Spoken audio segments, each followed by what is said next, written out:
Hey fantasy fans, it's Dan here with TreeBeard Book Reviews, and today I'm really excited to review Before They Are Hanged by Joe Abercrombie, second book in the First Law trilogy. Let's get into it.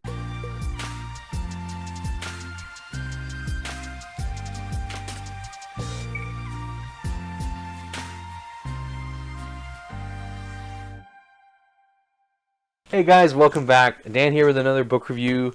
So, going to be breaking down Before They Are Hanged. I read this book a while ago, back in January, and it's about time I get my review for it. So this is actually an audiobook listen. So guys, if you like these reviews, you like my channel, please like, comment, and subscribe. I'm super excited to talk about this one. It's the second book in the series, so I'm going to get into spoilers, give you my full thoughts and breakdown of this book. I loved it. I'll tell you that right now. So this is going to kind of give it away a little bit. There are some negatives, but I'm going to really break it down and tell you everything I loved and didn't like about the book. Before They Are Hanged. Joe Abercrombie again coming up with a banger of a title. So that's the first thing I want to say is good. Is the title is damn good. And then, so I listened to this on audiobook. It was narrated by Steven Pacey. And that guy, my God, just a golden voice. Unbelievable audiobook. If you're hesitant about getting the audiobook, do not hesitate. Get it. The audiobook is amazing. The read is going to be amazing, but just his narration added so much that I don't think reading it actually does the story justice.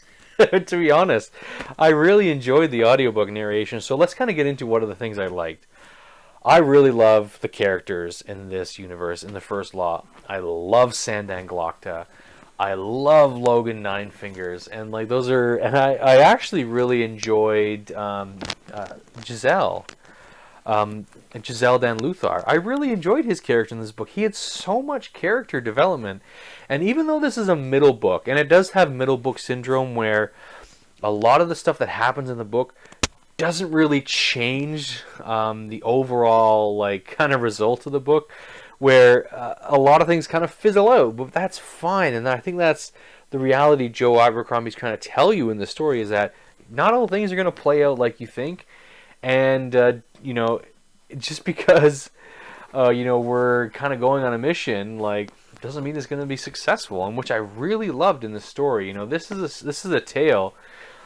This is almost like Empire Strikes Back, in a sense that where the bad guys just crush the good in this one, and the characters that you follow go through the shit, and I really enjoyed that.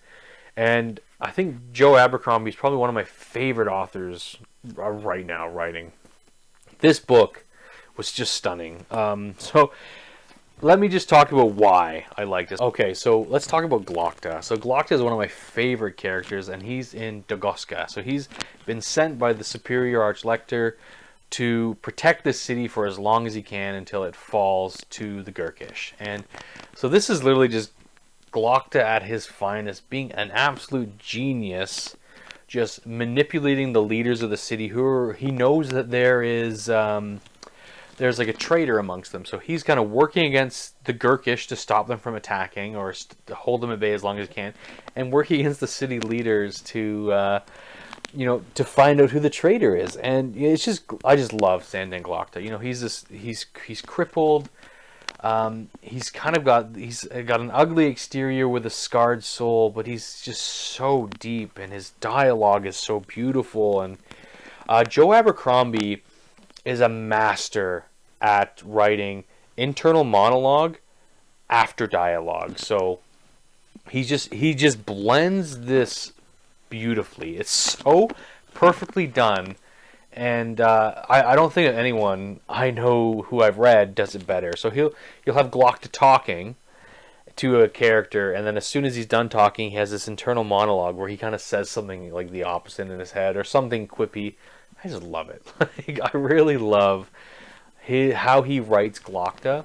He's so real. Glockta feels like a real person in my mind.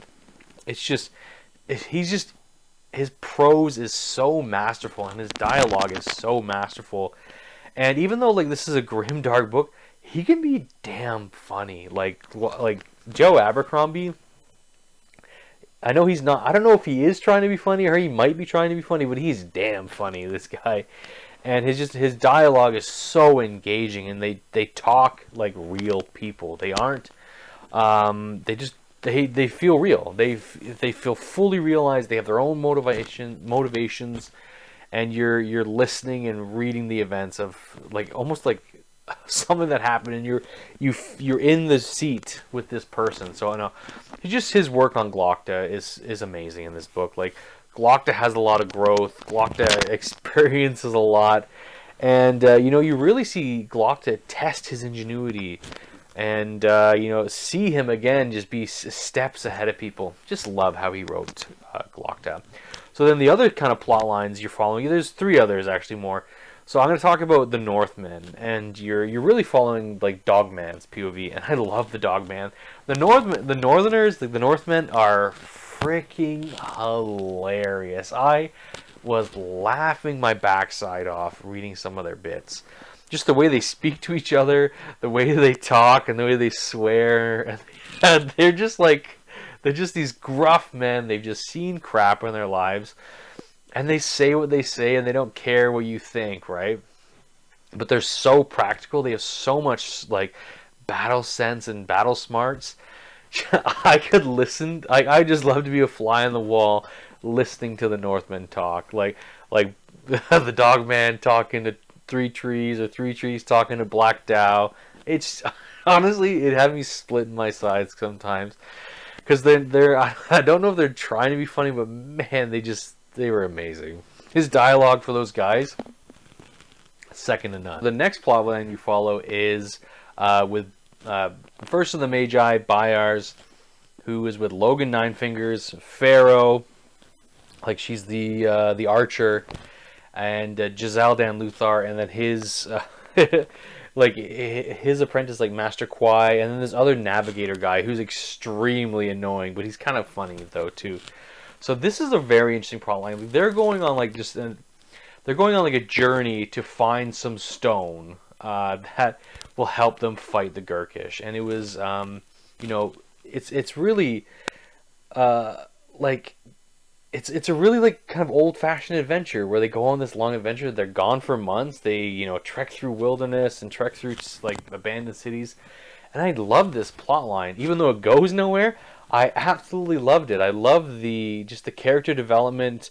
Maybe not so much for Logan Ninefingers. He's a really well-established character. He has all of his motivations in place.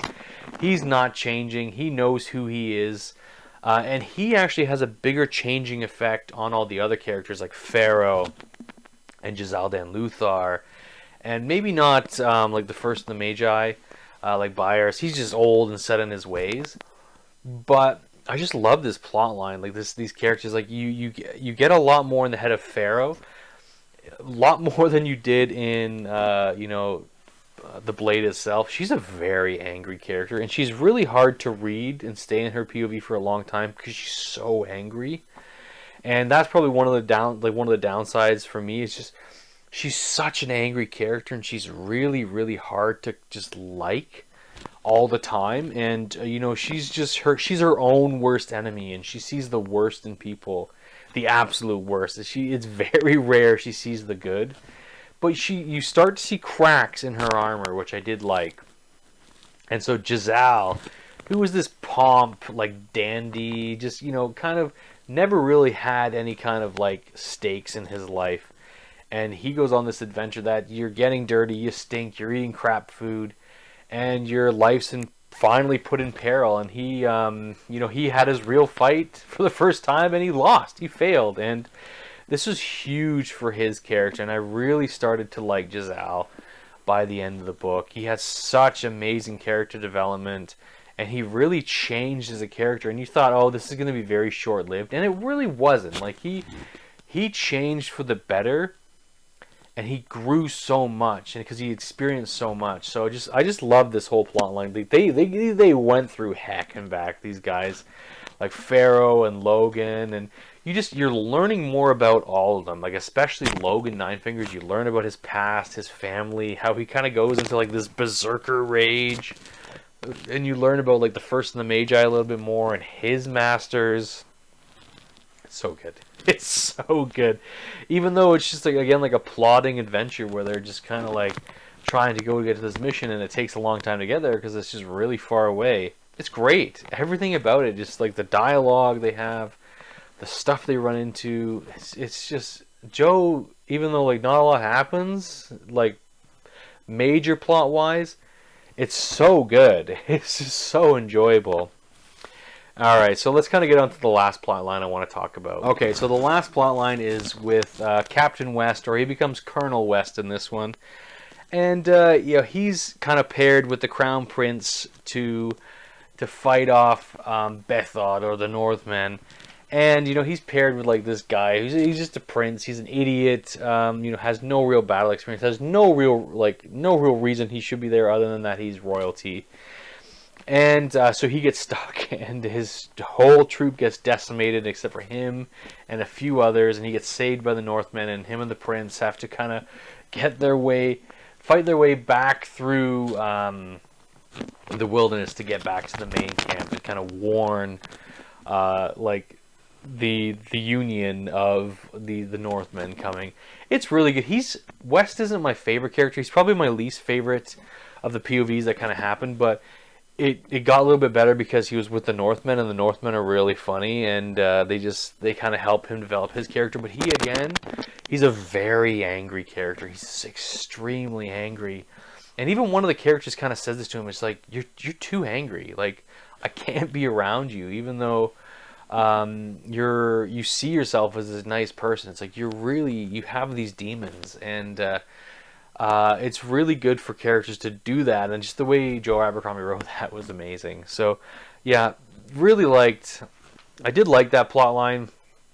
It gets better and better as it goes on, but yeah, Colonel West probably not my favorite. But so let's kind of start wrapping this up, guys.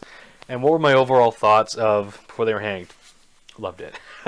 It's no surprise here. I've kind of gushed about it the whole time. And where would I rate it?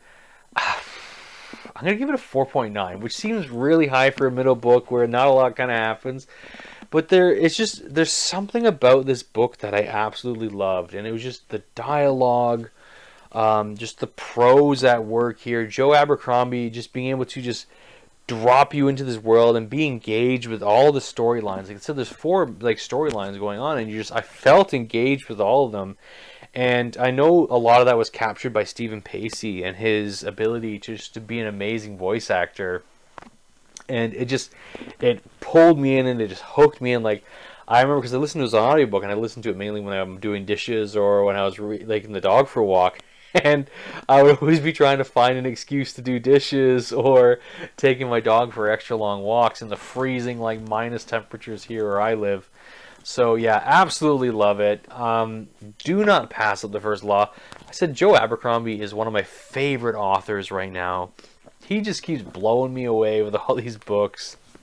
I'm going to be reading, as you guys have saw, I am listening to The Last Argument of Kings right now in the month of February. So, yeah, guys, just love Joe. Love Joe Abercrombie. I hope you enjoy The First Law. Again, hit me up in the Discord if you really want to engage with me and talk with me. And there's a lot of people in there now. So, again, thank you guys so much. And we'll see you next time. Cheers.